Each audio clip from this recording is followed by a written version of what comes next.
محسن نقوی ناراض، ٹیم پر جرمانہ عائد کر دیا۔ Chairman Pakistan cricket board Mohsin Naqvi نے T20 ورلڈ کپ میں ٹیم کی ناقص کارکردگی پر ٹیم سے ناراض ہو کر 50 لاکھ فی کرکٹر جرمانہ عائد کر دیا۔ ذرائع PCB کے مطابق مالی فوائد کے لیے کھلاڑیوں کو اپنی کارکردگی بہتر کرنا ہوگی۔ PCB نے بھارت سے شکست کے بعد کھلاڑیوں کو جرمانے کے فیصلے سے آگاہ کر دیا تھا، جبکہ ٹیم ذرائع کا بھی کہنا ہے کہ جرمانے کا فیصلہ بھارت سے شکست کے بعد ہوا تھا۔ PCB ذرائع کے مطابق قومی ٹیم کو سینٹرل کانٹریکٹ کی مد میں PCB سے کروڑوں روپے ملتے ہیں۔ اے کیٹیگری میں شامل کھلاڑیوں کو PCB سے 45 لاکھ روپے ماہانہ اور ICC کی آمدنی سے 20,70,000 روپے بھی ملتے ہیں۔ بی کیٹیگری میں شامل کھلاڑیوں کو 30 لاکھ روپے ماہانہ PCB سے اور 15,52,500 روپے ICC شیئر دیا جاتا ہے۔ سی کیٹیگری میں شامل کھلاڑیوں کو PCB سے 10 لاکھ اور 10,35,000 ICC شیئر ملتا ہے، جبکہ ڈی کیٹیگری میں شامل کھلاڑیوں کو ماہانہ 7,50,000 PCB سے اور 5,17,500 روپے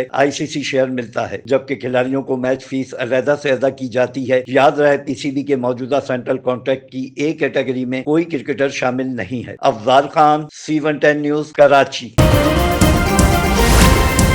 C110 نیوز، خبر کی اصل خبر۔